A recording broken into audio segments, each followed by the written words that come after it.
Welcome, Steve. Today we're going to talk mortgage broker. We're going to talk finance. We're going to talk, or basically what's happening in the financial market in terms of getting loans and all of that. There's a lot of people that are confused. They don't know what to do. They're getting rejected left, right, and center. So I thought to talk with the man himself. Steve Mcmenemy has been in the industry for 20 years. Is the director of Loan Market Universal. He operates pretty much all over Auckland, but concentrated in the Northwest region. Right, Steve? Yep. That's correct. Cool. And I was talking to you yesterday, and the reason why we're doing this is because I was very surprised to hear a lot of the new sort of policies that have been introduced by the government and by the banks and how it's affecting the market. I've seen it, but now I know what's happening. And I think it's quite important for buyers, vendors, potential buyers to understand what's happening right now and how to approach it in the best possible way, right? Because, hey, look, banks are still giving money out. And if you've got a good broker, you're going to get a better result. So please tell us, what do we need to know and how can people, I guess, be better prepared? Okay. Look, there's heaps going on, Diego. Like you said, I've been around the industry for 20 years, and I can honestly say in that whole time, I've never seen so many changes all happening at once. And you know, some of it's received more media than others. Some things kind of slide under the radar and receive no media at all. But because it's all happening at once, everything's just kind of compounding. And I know you've seen that out in the marketplace, which is no real surprise. So look, the one that's probably had the most media to date is probably the Reserve Bank of New Zealand's LVR restrictions. So the LVR stands for loan to value ratio. So what that means is part of what the Reserve Bank do is that they're looking after the wider economy, but a really big piece of the economy is the property market. And they do have to try to have some constraint in there, but actually their wider goal around that is to create an environment which means our banking sector is actually really quite safe and able to absorb massive shocks. And we kind of think, oh, a massive shock will never happen, but COVID came as a massive shock. It didn't end up upsetting our banking system, but potentially it could have. Early fears whether they would.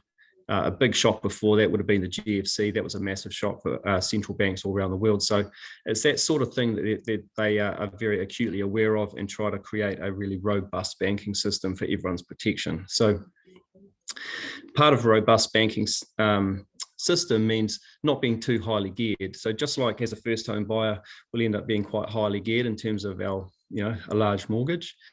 The Reserve Bank doesn't want the bank themselves to be highly geared. And so they use their restrictions as a way of sort of mitigating that risk. Now, most people don't realize restrictions have been around for a few years now. We're currently sitting on a restriction of 10% for high LVR lending, which means the bank can't have more than 10% of its book being lent over 80%. Now, previously, we were at 20%. So the bank could have literally lent out double the amount of money to high LVR lenders that they could today. And so that's something that's happening right now. And we're seeing people who have held bank approvals in hand for a few months now actually losing the approval because the bank cannot actually extend it anymore. So it's not actually legal for them to do that. We've been at 10% before, but actually the market was really cool at the time. So it didn't really create a lot of issue. But this time, because there's a lot of heat in the market, it's affecting more people.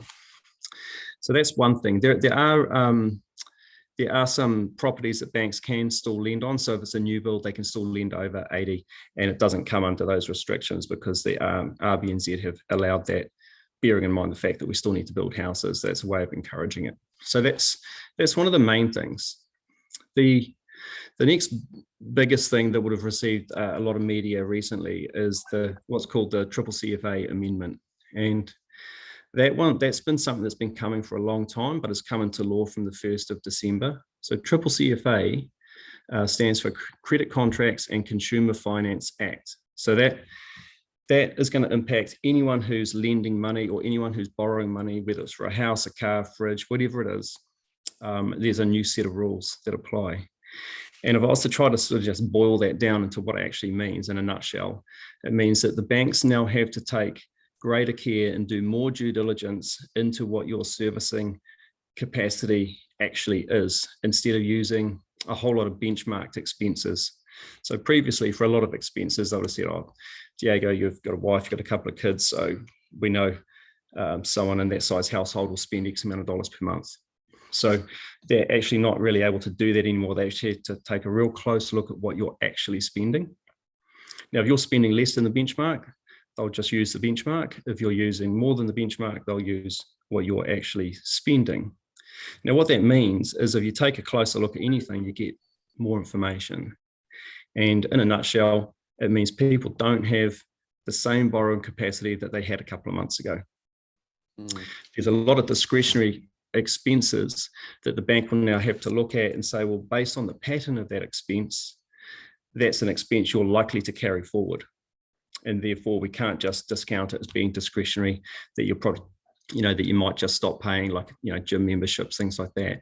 What could be. Is that, for example, if you got a dog walker and you've been paying for the last year, if you say to the bank, look, I'm going to stop there so I can save the money, the bank says no, because if you pay for the last year, you're probably going to pay forward. It's pretty likely, gym memberships, eating out's a big one. Now, most people in reality would say, well, look, if I had to choose between owning a house and eating out, I'll own a house. And it's not, and people are getting frustrated with the banks. It's not the bank's fault. This is a law change that the bank has to abide by. Otherwise, they throw themselves under the bus. So, they're in the business of lending money. They want to lend you money, but rules have changed. So I guess all we can really say to that is, if you're looking to purchase, you need to start this exercise a lot sooner than you would have. I've always recommended people work with really, really great agents such as yourself. But even more critical right now is that they start the finance piece sooner. Just looking at houses when you haven't even spoke to your broker yet, or thinking you can just take care of everything in 10 days, those days have actually gone. So we can still take care of everything. It's just going to take longer. There's a lot more work that goes into it. There's a lot more questions to answer. And the process is just a lot slower than it used to be. And it's really critical to address a lot of those discretionary expenses up front, because if we don't do it right up front, it gets really difficult to try to do it further down the line when we're trying to argue, is it an expense to carry forward or is it not? So starting that piece really early is critical. Now, and that, we're sort of talking about buyers, but most vendors are also going to be a buyer. And so it's really critical for those vendors as well, as part of the, their homework they're doing on what they're going to do next and who's going to sell their house, etc., is really honing in on, what can they do next? What's happened to their debt servicing capacity, etc. So it's definitely slowing the industry down. The feedback I've had from banks is that there's 30 to 40% more work involved with every application. So currently, if we're to send an application to the bank today, it's likely they wouldn't even pick it up within the next 10 days because they're that busy. Okay. So you got to prepare yourself well in advance. Yeah, really do. And we can give people really good feedback well in advance and say, look, if you can do this for the next 3 months, cut this out, cut this out, cut this out, we can then go to the bank with a really clean set of evidence, rather than trying to explain to a bank, oh, the client tells us they're going to cut this out and they're going to stop this and they're going to stop that. So, I think really early engagement more than ever is really important. Okay. Any other major factors? What about the DTI, the debt to income ratio? Yeah, I was going to bring up the DTIs next. So most people don't realize that ASB actually have been using DTIs for probably nearly 2 years now. But they have a reasonably pragmatic approach to it. So it up until now, it's mainly hurt property investors rather than first home buyers. But as values have continued to grow in Auckland, and people having to borrow more, then the DTIs have started to impact those guys as well. So DTIs aren't law. The Reserve Bank has sort of shot that across the bow of banks for a number of months now, basically suggesting, hey, rein in the lending, because if you don't, then we're going to, and this is one of the ways we're going to do it. Off the back of that, BNZ introduced one maybe 6 weeks ago now. It's more aggressive than ASB's. I don't know if it'll soften a little bit because it is quite an aggressive stance. So, but I guess all I'm saying is DTIs potentially will become part of the wider market, but at the moment they aren't. But even banks that don't necessarily have a DTI as policy, they are kind of considering it in the back of their mind when they're looking at a application that we're really stretching. Some of the feedback sometimes would be, this is sort of exceeding 6 or 7 times their gross income. Even though that's not policy, they are kind of referring to that as part of their decision-making process. So it's kind of creeping in. So am I right to think that is 6 times for investors, 7 times the amount you earn for families, or anyone else? It's sort of 6 to 7 times depending on whether you are a high LVR borrower or not, and if you've got outside debt. And by outside debt, I mean, do you have a mortgage at another bank for another house, or have you got other type of consumer finance like cars, things like that? So I think a misconception for people is they think, oh, well, if there's a DTI, 6 or 7 times my income equals this, that means I can get that from mortgage. But actually, if they've forgotten to account for the fact that they might have a 40 grand loan on the car, they might have 15 grand's worth of credit cards, whether they use them or not, the limits are there. So that all of that actually gets added in as part of the debt as well. Okay, interesting. Okay, makes it harder, right? Makes it harder. And I know that we don't have a crystal ball, but interest rates, what do you think? Yeah. Everybody talks about it. I fixed my mortgage 2 months after another mortgage I had, and it was 1.3% higher than before. So yeah, it's going up. Yeah, that's an interesting one. Obviously, like you say, I don't have a crystal ball. But I will say this as well, just on the subject of interest rates, it's another impacting factor right now that's impacting your buyers. And that is that interest rates already have gone up. Now, a lot of people don't know that in the background, when banks are doing their debt servicing calculations, they're not using today's interest rates to work out your interest cost. They use what's widely referred to as a testing rate. Or some other term similar. So the test rate is basically, well, if we're going to lend someone money for 30 years, we know what today's rate is. How do we build in a buffer to make sure that the customer can, sort of afford the highs and lows? And so they could be testing you on, say, 6.5%. As an example, even if you're borrowing money at 2.5%. And what that does is it creates a massive buffer. It means that as interest rates go up, theoretically, you can still afford your mortgage unless you've taken up some other hobby. But as interest rates have increased now, we're starting to see banks already moving that background test rate. And so that's just another thing to throw into the mix, with the Reserve Bank restrictions, the CCCFA amendment, taking money out of your pocket. In the background, the test rate's also going up. But to maybe better answer your question in terms of where they're heading, that's an interesting one. We got pretty short memories, I think, when it comes to borrowing money, and we really, really quickly got used to this sort of 2.5% interest rate that we'd seen recently. And we need to remember that was off the back of a lot of fiscal stimulus that was basically money poured into the economy to make sure the economy kept cranking along nicely through this pandemic. And where we've gone back to is basically where we were before COVID became a thing, maybe a smidge higher now, but we basically went back to where they really should have been. And so when we talked about these increases, really, it was probably more of a correction than an increase, just as the fiscal stimulus dried up. But there seems to be some further upside to the interest rates. Now, I'd also say that I haven't seen a single economist in this country accurately predict interest rate movements since the GFC, so about 15 years now. So literally no one has this crystal ball, but there's a lot to suggest that, the 1-year rate could hit, sort of 4.5%, maybe 5%, hopefully not, sort of in the next 18 months, 24 months, wouldn't surprise me. If it's got further movement than that, I couldn't say at this stage, but there seems to be plenty of argument for it. The amount of inflation we have in the economy right now is too high.